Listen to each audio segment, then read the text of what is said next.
bu ñuy xool évolution Pastef. sànq Thierno mu ngi koy souligner bi ñuy doogaa ñëw ay débat d'idées la doon teg ay débat économique la doon teg wàllum koom la doon waxtaanee ay ponk yu am solo si nekk na askan wi mais mel na ni mbir mi dem na ba coowal politique day noyé sax débat boobu la. boo déggee fii li ñuy wax ne ay enjeu stratégique la France ak nangam mais ba tey day mel ni coowal politique dëgg sërëx ay piège dëgg sërëx nangam loolu nan lañ ko mën a analyser ak nan lañ mën a def pour jéggi lii en direction de 2024 bi ñu jëm. mais il s'agit même pas de l'analyser il s'agit juste de le constater ça part d'où quand il y a un problème dañ naan équation la dañ ko war a résoudre. dañuy dem ci source bi ñu ni fii wax fii lépp lii saa waay li noo wax fii ëpp laa wax benn affaire la. benn affaire bi lan la dama bëgg a toog ci nguur gi te demaguma loolu c'est-à-dire Sénégal il faut ñu xam ñu wax Sénégal yëpp ñu dégg ñu ne leen président Macky Sall du président bu pare pour dem quand on a des projets inavoués on nous parle de l'hôpital Aristide Le Dantec c'est sous l'ère Macky Sall et malheureusement li Fadilou di wax sànq en 2008 2009 2010.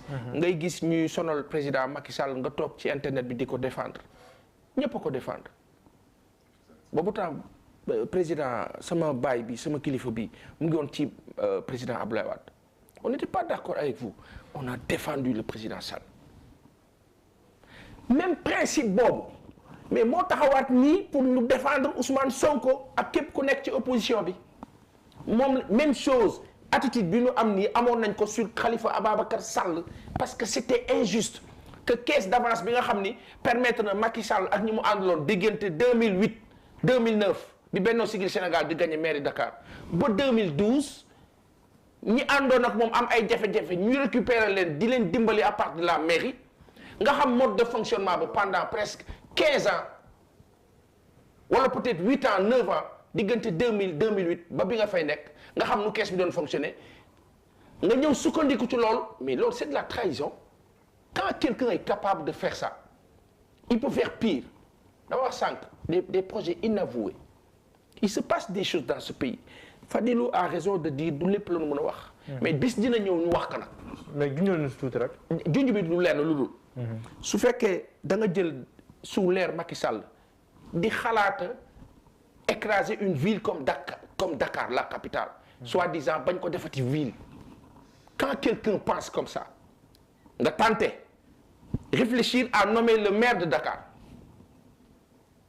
quand quelqu'un réfléchit comme ça moi je le trouve dangereux et violent pire soo xalaatee di tëj ay hôpitaux teg ko ci prétexte je dirais pas fallacieux pour être incorrect mais ci prétexte boo xam ni mercantile ne damay jaay suuf si damay jaay 3 hectares yi tabaxaat fii au vu de tout ce qui s'est passé la réalité on ne dit pas aux Sénégalais ne leen non nous avons des projets tels que vous voulez faire déguerpir l'hôpital Aristide Le Dantec bu ñu paree Dantec principal la ci topp bu ñu paree principal lycée Lamine Gueye bële nu bëggoon yëkkati ci jamono maanaam daal zone boobu noonu yëpp daal grand may ma wax la wax ma na Sénégalais yëpp xam ne dañu am benn problème ak benn nit bu am des vœux et quand quelqu'un a des vœux su demul suñu intérêt ñun mbooloo lan la ñu war a def dañuy toog di ko xool muy éliminer one by one di sucrer di supprimer di diluer toog nag def affaire Denis Sassou Nguesso yooyu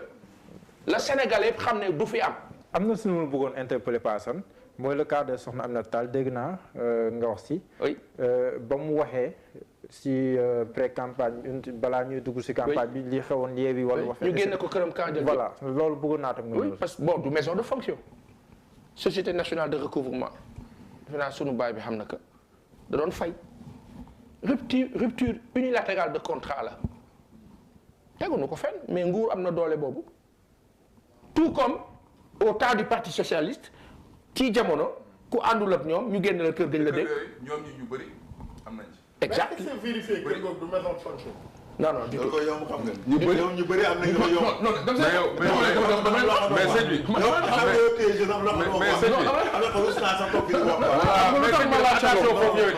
fi nga dugg noonu dafa ndànk. non ça pose aussi des fonctionnaires de hauts fonctionnaires de l'État.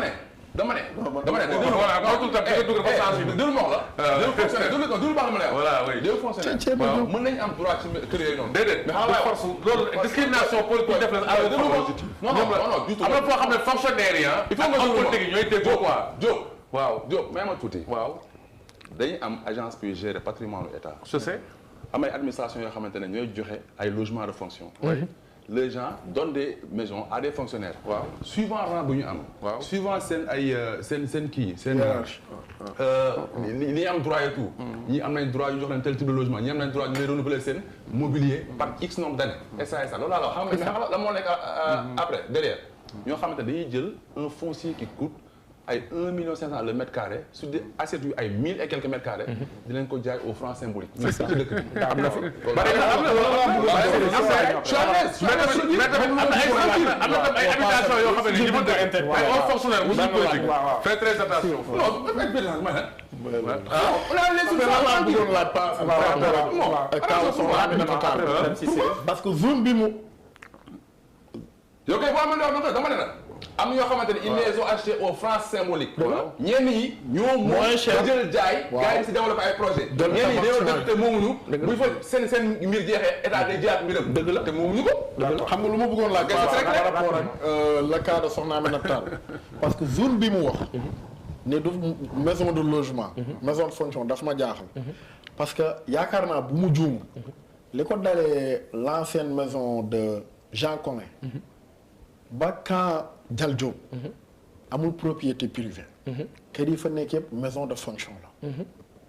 zone boobu li ko dalee l'ancienne maison de Jean Collin. en tout cas pour elle c'est pas une maison de fonction. waaw je le dis comme ça foofu ba quand Dial Diop. d'accord je le dis comme ça. amul propriété privée. je le dis comme ça d'autant que. lu mu ci mënti doon moom fan la këram nekk.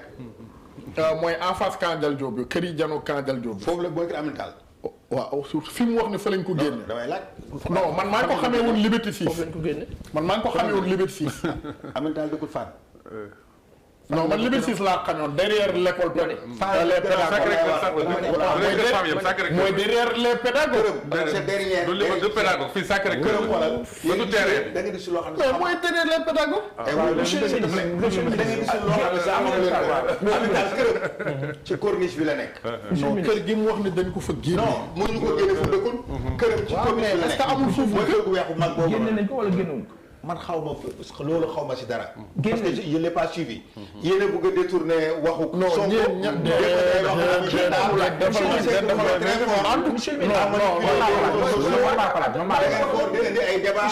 non c'est moi qui ai posé la question. Non c'est moi qui ai posé la question.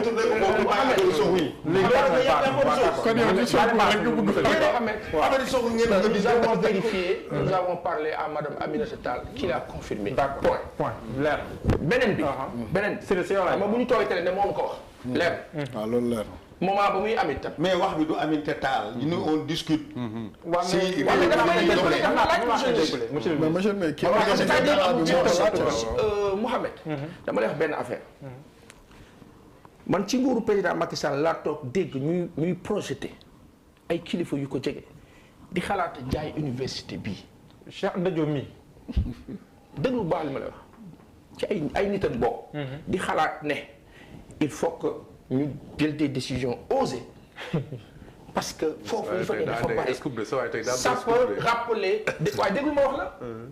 da nga bëgg ma wax la kii ko wax. waaw bu gën a leer quoi tamit. ah ku xalaat doxal lii sa Lamine Gueye kañ. sunu kilifa bi Ils sont très forts en intoxication. sunu kilifa bi Habib waa monsieur le ministre sunu kilifa bi Habib Ndaw. Habib Ndaw. observatoire. on ko wax. amaana sax moo ñëw xalaatam la vendredi bi ñëw. xalaatam la. amaana sax moo ñëw vendredi bi ñëw. ma ne xalaatam la. université dañ koy jaay. que ce serait estimé à plus de 3000 milliards. ñii.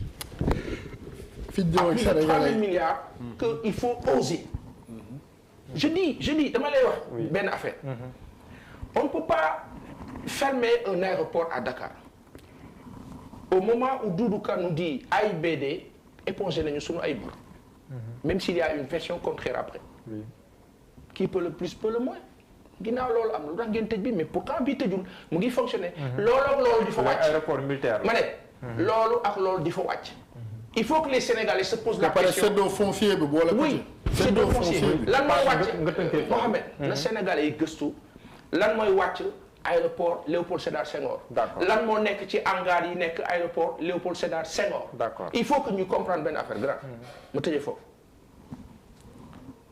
man personnellement sama gis-gis bu gàtt laay wax de. le président Macky Sall bi ñu doon soutenir di ko défendre sur la base de principe ñu amoon yaakaar ne peut-être dinañ dem ci changement dans un sens je le trouve dangereux. d'accord voilà. d'accord Siré. oui yow moom dama lay bàyyi rek nga tënk waxtaan bi. laataan ñu dem si deuxième point bi. waaw d'accord léegi ci premier point bi nga doon wax c'est-à-dire que li xew Sénégal